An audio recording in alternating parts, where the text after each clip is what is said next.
What's up, guys? Welcome back to Sit Down with Sid podcast. This is episode number 36. Our guest today was born in the Bronx, New York, and grew up idolizing David Cohn and the New York Yankees. As a teenager, he was the Yankees' Batboy during their most recent dynasty from 1998 to 2005, spanning 3 World Series championships and 2 other World Series appearances.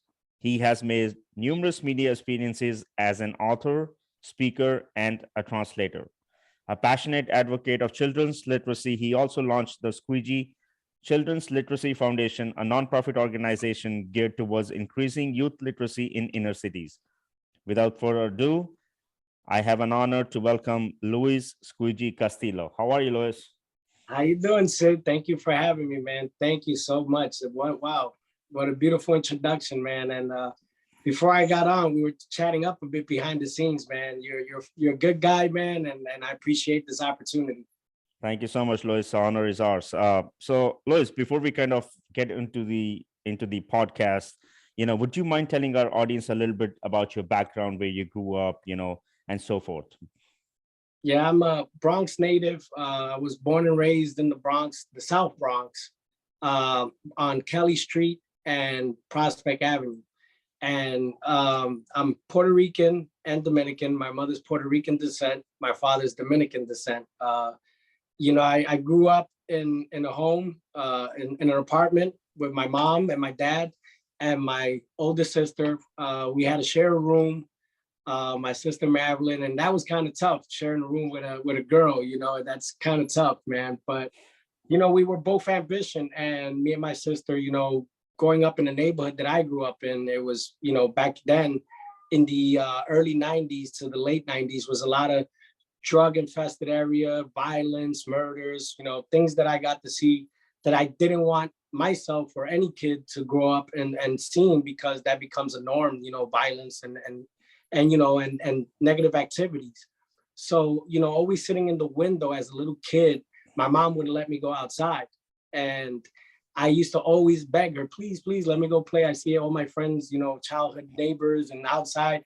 My mom wouldn't let me because she was protecting me from that kind of environment. And to this day, I thank her for that, because, it showed me that window, looking out that kid. I remember myself looking out that window now, looking back at myself saying, I used to think a lot sitting in the window. I want to do better than this. I want to have a family one day when I get older and be a better person to my kids, and get them to see different stuff than what I was seeing as a kid growing up that was kind of traumatizing.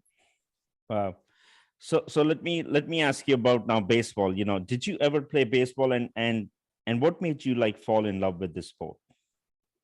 Well, Sid, to be honest with you, I spoke about this a lot to my friends. My dad lied to me when I was 9 years old. He told me he was a professional baseball player in his country when he played in Dominican Republic. And to come out 5 years later, he never even played baseball a day of his life, but he loved watching it on TV. So my dad, telling me this lie, kind of he was my hero, Right. and I was like, wow. I would tell all my friends, my dad, yeah, he used to throw 90 miles per hour and he played in DR. He was a professional player. But him seeing me happy and that little white lie motivated me to love the sport, because my father would sit down on a couch with me and he would make me watch the Yankee games. And his favorite pitcher was Jeff Nelson. And man, that guy was tall and can throw. And I got to work for him later on when I got to work with the Yankees. And so that little white lie about my dad made me fall in love. And him and my mom would put me in summer leagues and pay for my summer league fees to play baseball here in the Bronx and play, against other competitive kids. And I kind of liked it because it was for the love of the sport. I got to learn the ins and outs. I didn't know nothing about baseball, but being with other kids, managers and coaches throughout my semi-professional career helped me grow into loving the sport even more and learning the history about the Yankees, where I'm from, New York. Wonderful. I want to ask you, Luis, now, before I ask you, however you're known as the Yankees bad boy, how did you kind of get into the Yankees itself? To take us to the story, what led you to being recruited by Yankees? Yeah, I was a fan like everyone else first. I would beg my mother for $6 to go to the game. Back then it was $6. Now it's like 100 and something dollars. Right. But I would beg her all the time to go to the games, and I would go faithfully. And it's like when you go to Yankee Stadium as a kid without your parents, that's like heaven on earth, because you see it on TV and now you're there. And when I got there the first time, it blew my mind just knowing that the greats like Babe Ruth, Lou Gehrig, Mickey Mantle, Reggie Jackson played here on these hollow grounds that I'm stepping on as a fan. And so one day I went with a friend from my neighborhood. His name was Alex. And we're still friends to this day. And he said, let's go to the stadium. We rode our bikes. We put our chain on the poles under the train station. We went to the right field bleachers. By the way, the best place any fan can ever sit is the right field bleachers. And we sat in this lady's seat, and the lady wasn't too happy. So she goes, hey guys, there's rules you got to apply, and you're not supposed to sit on the seat. So my friend, we're from the neighborhood we're from, he used profanity, and she went and told the security guard. I stood silent. I was in total shock because I didn't know what was going on. And, we got kicked out the stadium. I didn't even get to watch. We bought a $6 ticket. We didn't even get to watch the game. And I had to come back and somehow tell my mom, I'm sorry, we got kicked out. So when I told her that, I watched the game at home. I felt so bad that day. The next day, I asked my mom for $6 again to go to the stadium, and hoping to God that I find this lady. And there she was. I went back to the same section. She was sitting right there with the same people. And they were called the Bleacher Creatures. They're a group that they go to every game for the past 40 something years. Oh, wow. And her name is Tina Lewis. And we introduced ourselves to each other. And I said, I wanted to apologize on my friend's behalf for his behavior. We didn't know it was our first, time coming to the stadium. We just wanted to see, batting practice and take it all in. And we became best of friends, me and Tina, after that. And I went to every game. She used to sneak me in sometimes. And so we became good friends. That I told her my one day was to become, my dream job was to become a New York Yankees bat boy. And she goes, I can make that happen for you. And, the rest is history. She was a woman of her word. Oh my gosh. Luis, for our audience who is listening overseas and not that familiar with the baseball, can you tell them a little bit what is a bat boy, so they actually know? A bat boy, I call it a babysitter for professional athletes. Why? Because a bat boy handles on and off the field jobs that the player needs, like requests, almost like an assistant.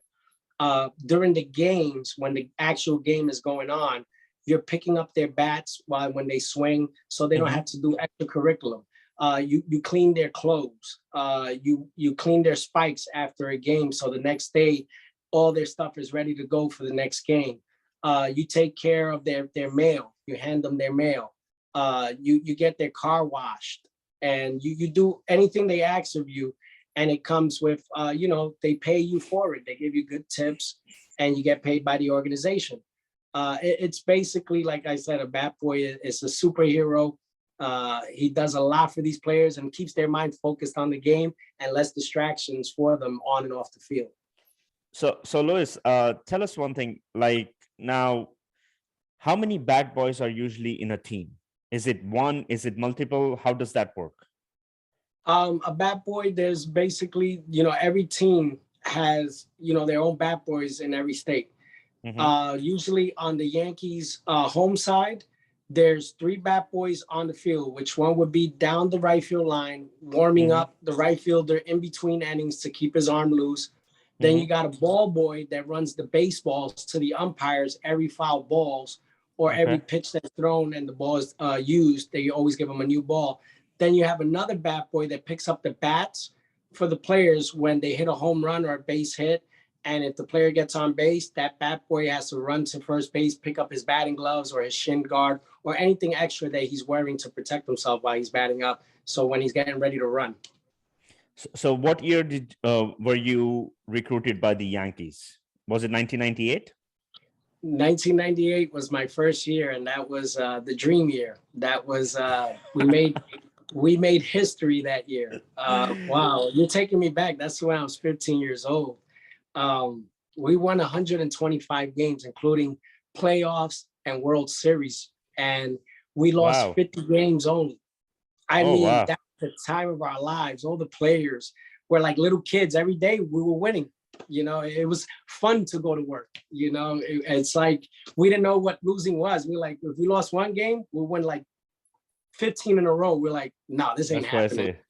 You know, because it was fun. It was, 25 people together, players and coaches and managers and staff. So it was just fun to be a part of. But 1998, yeah, that was my first year. The Yankees actually wrote a letter to me in 1997, Sid, Hmm. and I wrote 3 letters to them with no hopes of the Yankees writing back, because a million kids in the tri-state area write letters to become Batboys, and Really? only probably 3 positions are available every year. Oh, You know, wow. so I was like, it's like picking someone out of a hat, like a lottery. And I got very lucky and fortunate because of the lady Tina Lewis told me how to write these letters and who to write to. And the most important things that the Yankee organization wants from a kid when you take the job, and if they give you the job, is to keep good grades in school. And you have to know a little bit about baseball, and just do your job in long hours. So I was very fortunate in 1998 when they wrote me a letter, and it almost, knocked my mother dead when she opened the envelope and read it to me. And she goes, they wrote back. And she said, look, the New York Yankees, the front office. And it was Sonny Hyatt, the baseball administrator, who still works with the Yankees, welcomed me into the 1998 baseball Yankee staff and the organization. Wow. So tell me, Louis, were you the famous kid on the block walking down the streets of Bronx and they're like, there he is? I blame Derek Jeter for that.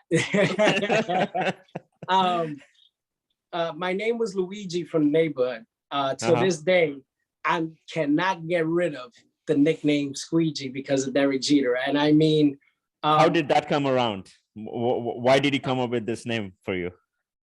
well, back in the 90s, we wore baggy clothes, that was the Okay. trend in urban hip hop, Okay. so now I wear tighter jeans now, I look back at now, I'm like, why was I wearing, a 30 size 36 when I was only a 30, So I walk into my first day on the job. I walk in, they introduced me to my locker, and I'm starstruck. I see all these players that I used to see on baseball cards. So you cannot start your career without meeting Derek Jeter first, because he nicknames everybody. He Oh, nicknames okay. all the players. He nicknames everyone, managers. He gives them nicknames. So Okay. I'm like, oh, cool. It's like kind of a neighborhood thing, they give you a nickname when you're young. So he's looking me up and down. He goes, what's your name, kid? I said, Lewis. And he goes, nah. And I said, what do you mean, nah? And then Uh-huh. he's like, that's it. You look like a squeegee, one of the window cleaners, because those guys wear baggy clothes and they always clean Right, right, windows in right, the right. city. And from Joe Torre to George Steinbrenner to opposing players to home players would just call me Squeegee. And to this day, it still sticks. They call me on the cell phone, yo, what's up, Squeege? Or hey, Squeegee, how you doing? So Wow. Luigi's forgotten. Wow. Thanks to Derek Jeter. Thanks to that, Jeter. I want to take you back to 1998, between 1998 and 2005. What was it like spending those days as a kid at the stadium or traveling with them? Uh, Share with us your experience. I mean, you were a young kid, and I mean, it's a dream come true for you at that time, you know. And like, what was it like? Like, what was the feeling when you walked in the stadium with those guys? Uh, tell you the truth, I still pinch myself. It's like a movie. Um, when I used to go to work, that was my most exciting times. When I used to get in a cab, I used to call a cab base all the time here to take me to work, and I looked forward to Hmm. going to work every day because uh, just seeing these guys act like kids, and they're grown men, and like high fiving you and them telling you stories, and you hear things in media, about these players, and you got to see them for yourself. And I was fortunate and blessed by God to be with them, like the likes of Derek Jeter, sitting on a couch with him, talking about life. I never would imagine that in a million years. So going to work, they made it fun because they would play pranks on you. Like Jeff Nelson used to throw grapes at me, hit me in the back of my neck, and hide behind a pillar. You know, it was like things we did before a game. It was so cool being a part of a family, you know, a special place, and especially the cathedral. That's what I call it, the cathedral of the world, Yankee Stadium. I mean, it had so much history, presidents, celebrities, players, historical moments have been in that cathedral. And I actually, my hairs are standing up when I'm telling you this, that you're taking me back. Just being there and being a part of so many moments and world championships. You know, I never would imagine it, like helping David Cone, my childhood idol that I looked up to. I wanted to always be like him. And he calls me to warm him up during his perfect game. Like, you know, who can think this? Not even Hollywood can write this. And they made you feel like family and a part of the team, these players. And they were goofballs. And it was fun traveling with them and going to the stadium and just seeing all those fans. When we would score a run, you felt like there was an earthquake in New York. The stadium wanted to tremble, and you would feel that energy. It's like, I wish that everyone could experience that, not just the people that were playing and staff people that got to experience that, and the fans that were there that watched these games that were historical, and we used to win a lot. The thing was, they would root their players on, and the players knew that, and they would give the fans something, and then you see the players' reaction with the fans. It was like being in the Bronx, playing a little baseball game in your backyard, and you're rooting for your friend. And it was the same thing, but on a bigger stage. And it was just so magical to watch. Wow. It's good that you brought up your idol, David Cone. Can you take us back to 1999 when David Cone pitched a perfect game? And what was your involvement in it? Because I think this is kind of a historical moment for you as well. Yeah, 1999, David Cone. It's a hot, muggy day. It's a beautiful day. It's Yogi Berra Day. Yogi Berra finally came back to Yankee Stadium, and him and George Steinbrenner kind of like buried the hatchet. And George invited him back.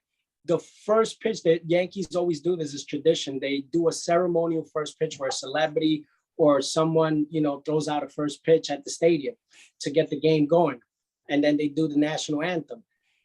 This time it was the 1956 perfect game reenactment between Don Larson and Yogi Berra. God bless both of them. They're no longer with us.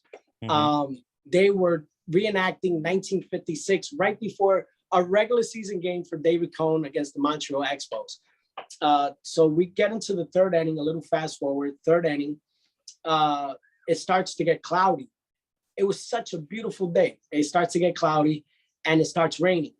So the umpires said, you know, they called the grounds crew to put the tarp on the field. So the game, you know, got a little delayed for 45 minutes. Now we're in the clubhouse waiting. We don't know if we're going to even play or, you know, or if David Cone, because usually a starting pitcher, once he's warmed up 45 minutes, your arm, you don't want a professional getting hurt. You get somebody else to go because he already threw, he's cold, and to try to get warm again. And we got a long season ahead of us. So nobody knew, but Cone told Joe Torre, the manager, I'm going back out there. And right when Brian Cashman, the general manager, and Sonny Hyatt, the baseball administrator, come down, they got word from the umpires that we're going to resume play. We had to get ready in a hurry, everyone. And he didn't have time to warm up with the catcher, Joe Girardi. So he saw me from the corner of the eye. Usually a starting pitcher doesn't ask no Batboy or no one to warm up on game day. They practice before on an off day or another day, but not on a game day. And he goes, Squeegee, you got a glove? And I said, got one right here, Coney. He goes, you got a ball? I said, yeah. Okay, let's go warm up right in front of the valves of Yankee Stadium. Now, in the old stadium, the pipes were real low. It was in a basement. So we're throwing on concrete, and we got metal spikes on, me and him. So I got in the catcher's position, and he's wailing them, like throwing real hard to me. But you hear him skipping them off the roof, and I'm missing. And he said that he felt sorry for me because, you know, he was skipping him. And he's like, I don't want to hurt this poor kid. And so after that, we kind of like, he didn't feel comfortable warming up in the Bowser Yankee Stadium in the basement. He goes, Squeegee, let's go on the field. I said, oh my God, there's 46,000 something fans. And, you know, the players are getting ready. The Montreal Expos are already on the mound with Javier Vasquez on the mound and the Montreal's on the field getting ready, warming up. So I'm warming up with David Cone. Again, we threw about 15 tosses. And you know, me in my mind, I'm like, please don't get this guy hurt. That you don't be the cause. Because I was a nervous wreck. You know, this is my childhood idol. And you know, not thinking of a perfect game. I'm just warming him up, doing my duty. And on the last one, I threw one ball that one bounced him and he picked it up like nothing. He gave me a thumbs up. He threw the ball back at me. I kept the ball in my back pocket, not thinking about a perfect game. I was thinking about, I just warmed up on his game day with my childhood idol because he always used to show me he showed me how to become a pitcher for my summer leagues. So that was kind of monumental to me. And fast forward, the ninth inning, pop up to Scott Brocious, third baseman. He catches the ball. My hairs are standing. I'm sorry. It's just, it's so I'm reliving it. And he drops to his knees and he's so red because it was hot and muggy. And all you heard was the people and the fans just, perfect game. You hear in the announce booth, David Cone has reached baseball immortality. And you see Girardi just run to him, the catcher. It felt like 1956 again.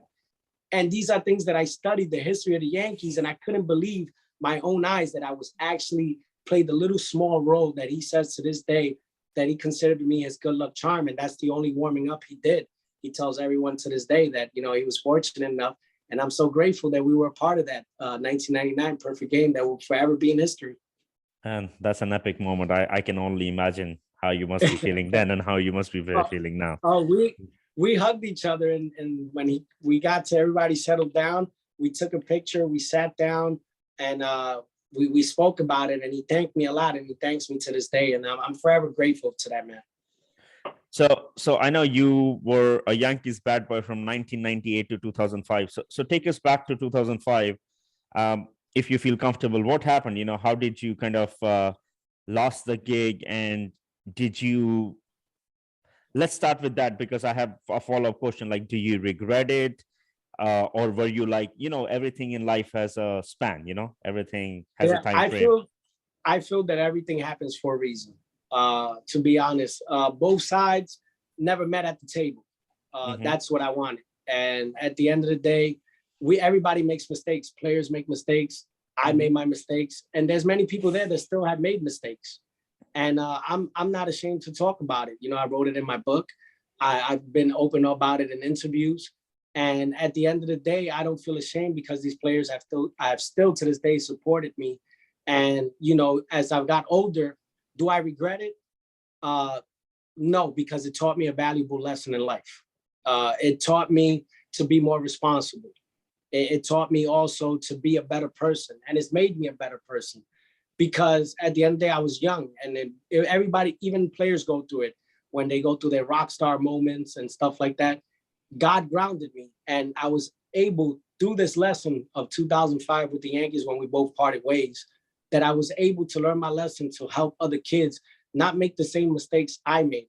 Because not to say that I didn't have guidance, I did have guidance. Thing was, I had lost my father because I don't make excuses, but my mind wasn't everywhere. I had the dream job of my life going on at the same time. I was working hard in school, working long hours, and I had little time for myself, for my own life. So I rarely got to see my mother or my family. And, you know, you go through this emotional roller coaster of being happy one day, being sad the next day. Right. And you can have 1,000 people around you. So this had taught me a valuable lesson. And this is why I go to talk to kids in schools and tell them, listen, I never want you to be like me. I want you to be better than me. Because who told me that? Not only David Cone, Tanya Sturts, the pitcher from the Yankees, they would sit down and tell me, you know, life is going to hit you like a roller coaster. You just got to stay strong and stay solid. So, you know, I don't regret it. And I'm still friends with a lot of those people. and I'm grateful for that, and I'm thankful to God for it. I mean, that's a great analogy and great perception you have on the lesson. Whatever you're saying, it's beautiful.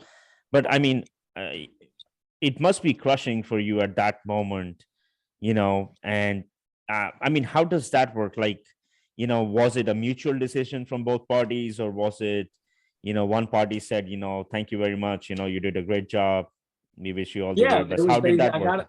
I got a phone call. Thank you very much.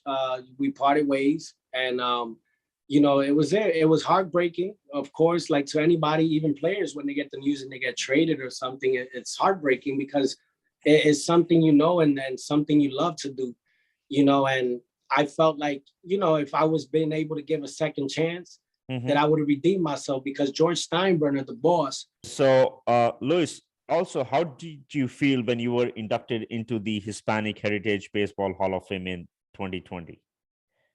Wow, Sid, a huge honor. I can be thankful and grateful enough to God first, and to the Hispanic Heritage Baseball Hall of Fame Museum that's in San Francisco.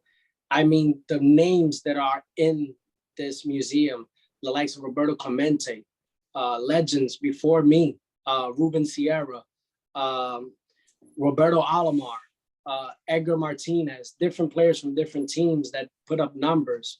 And just to be the first Batboy with Ray Negron, my good buddy, the consultant of the New York Yankees, go in at the same time, because he was a Batboy in the 70s.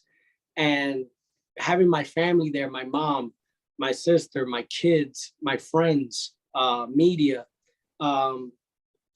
getting recognized for the hard work that you've done, that you put your blood, sweat, and tears into, paid off. Not just the 8 seasons that I did with the Yankees, but what I do off the field as well, while I was with the Yankees, and post Yankee career, Batboy career. So having them come, Ray, I would want to thank Ray Avila and Tito Avila for coming down, and the committee voting me in, because in no sports, no Batboy or ball boy ever got inducted into the Hall of Fame, any Hall of Fame. So Wow. To me, that was a huge honor, for especially where I come from, my upbringing, to give hope to children that nothing is impossible, and you're gonna face adversity in life, and that getting that plaque and having my name in that museum for the rest of my life is such a huge honor, man. Wow, man. Wow. That's incredible. That's really incredible.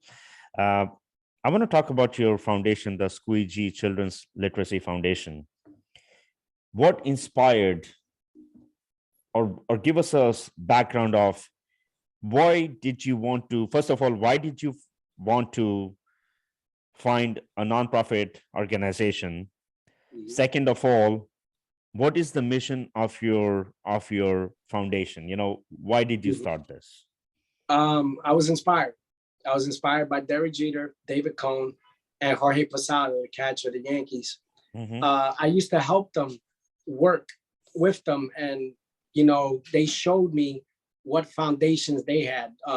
Just like Joe Torre had the Safe at Home Foundation. I used to go to a lot of Jeter parties, Turn 2 parties, events. He would raise money for urban kids to play sports, go to school, help families out in need. And I did that over the 8 years that I was with Jeter.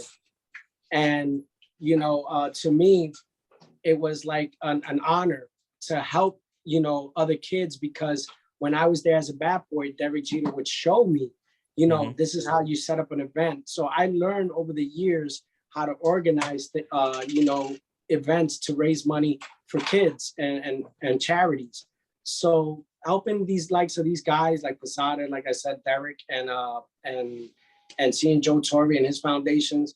When I left, when we parted ways with the Yankees, I wanted to help kids, because that's what George Steinbrenner was all about, giving chances to other kids. So I wanted to be what was taught to me, I wanted to bring to my neighborhood.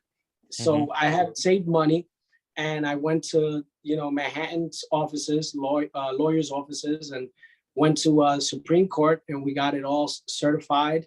And I came up with Squeegees Children's Literacy Foundation because I did some research that in my communities and in many of the Bronx schools, their kids were failing in reading.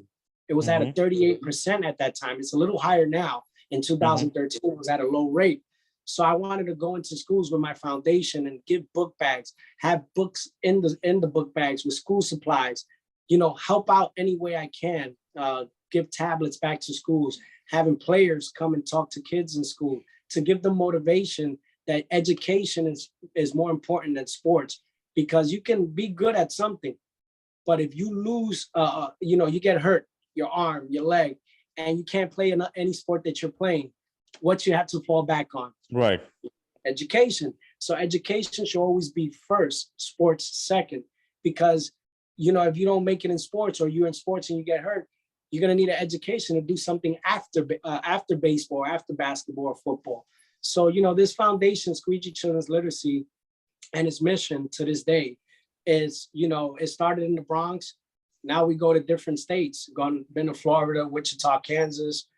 We go all over, Manhattan, Queens, Long Island, you know, Pennsylvania. We just want kids to know you're not alone. And you have someone here, and many like me, that care about your education and want to help you. And it's okay to fail at something, but just don't give up. You know, you keep moving forward and you keep trying harder.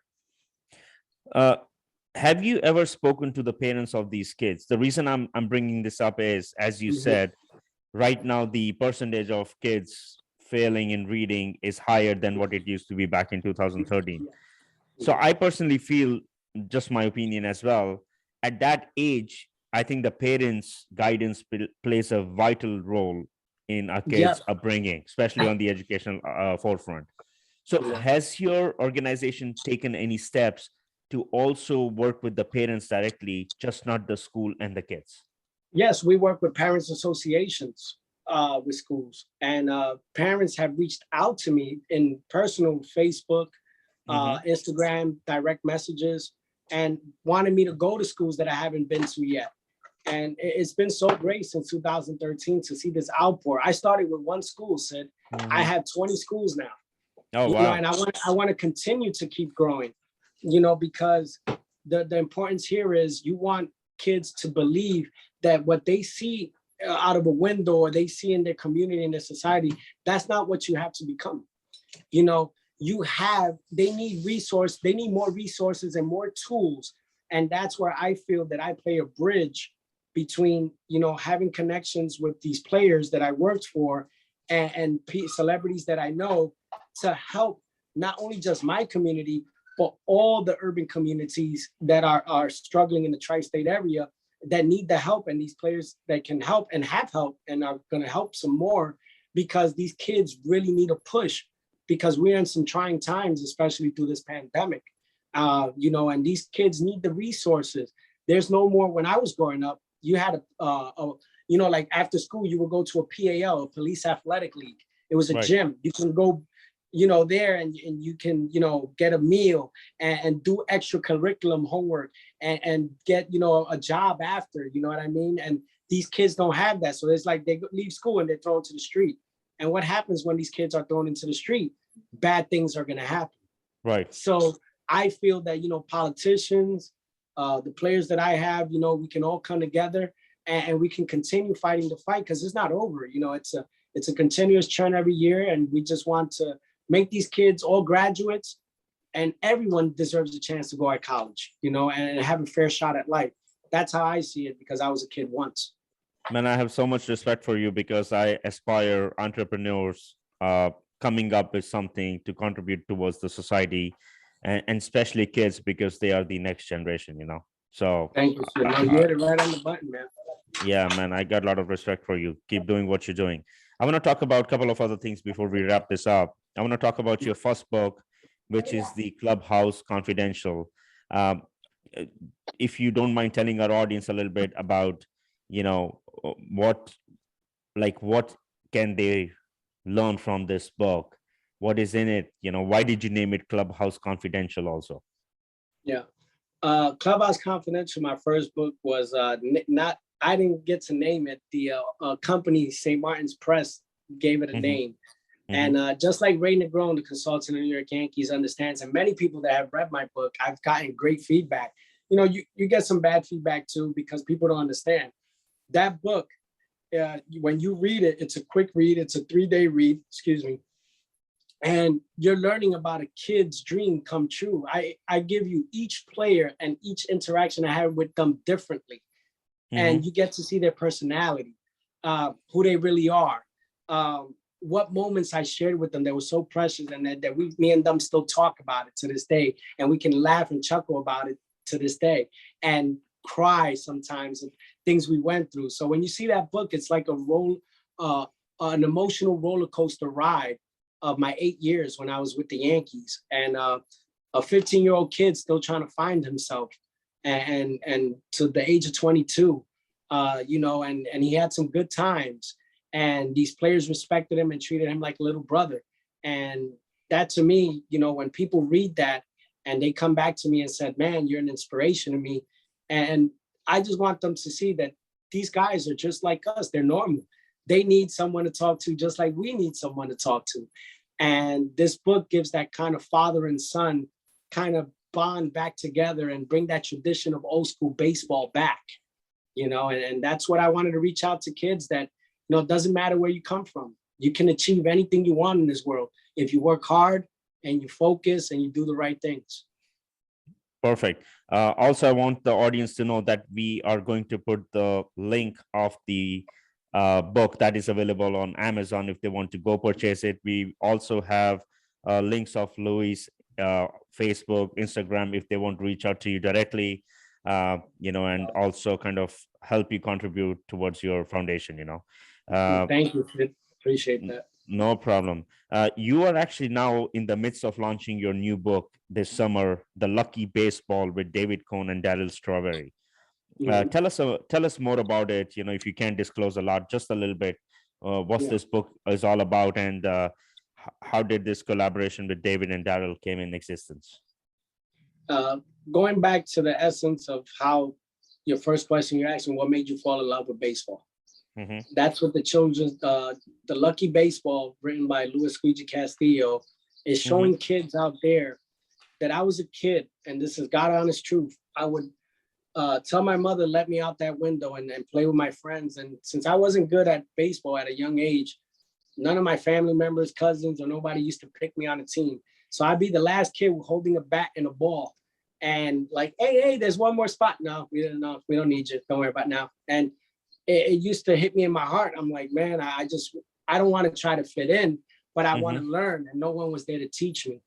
And that's why Daryl and David Cohn, Daryl Strawberry and David Cohn are so vital to this, because David Cohn, like, you know, like I said, I lost my dad at an early age, and at 15 years old when I was there, he took me under the wing like a mentor and a father figure, and would play catch with me just the way I play catch with his son now. So it's just showing a mixture of many ingredients of, you know, anti-bullying.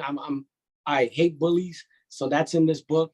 It shows mentors that at a stature and where they're at, they care for a kid and take time to, you know, get the kid going in life. And then you have a mixture of different cultures uniting together. And baseball can do that and brings everyone and unites everyone. So my message is, you know, bringing positivity and love. And David Cohn, and I'm thankful to David Cohn and Daryl Strawberry for, I showed them the book. They fell in love with it. Their illustrations, I don't want to give that away because they loved it though, because I want to shock everyone. I try to pay so much respect. This book is not about me. I just put a little bit about my upbringing, but it's more basically about the joy that baseball brings to adults and kids together. And baseball is the game of life. Wow. I want to ask you one last question. Have you ever thought about getting involved with the Major League Baseball again, somewhere down the line, or are you done?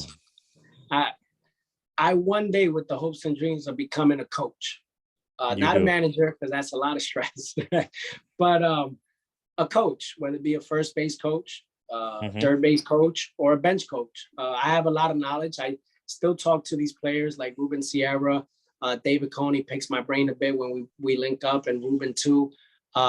and Mickey Rivers, the old school 1977 right fielder, he hits me up and we just go down and we talk about, we break down things that we see now today in the game. And I know baseball has advanced with technology. And, I come from the old school era, because even though I'm young, but I was brought into an era that was old, and I still got love for the old era. And I kind of dig the new era, but I feel that I can help because I still help kids in high school and around, and I teach them how to pitch the way Cone showed me. And these kids actually put their talent with what I teach them, the way Cone taught me and other players, and their skills are getting elevated. And many people have told me, hey, you should open up a gym or something and train kids. I wish I had more time, but, hopes in the future said that one day, if it's not with the Yankees, I would love to take a job with the Kansas City Royals, where my childhood mentor started, but one day, God willing, I can be a coach in the big leagues.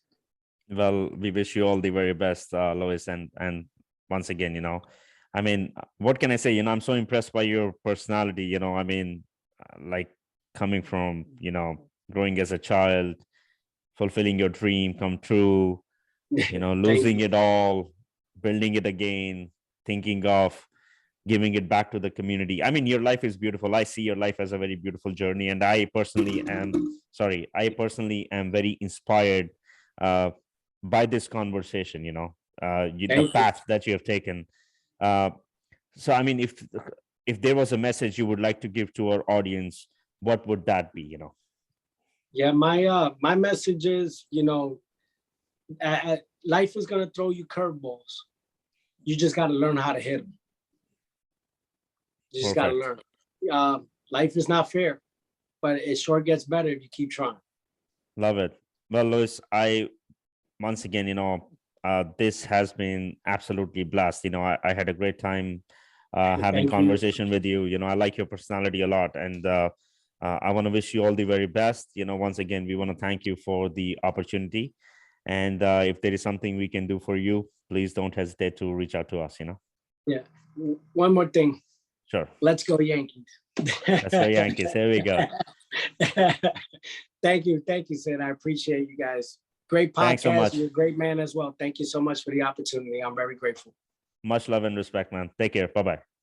Bye-bye.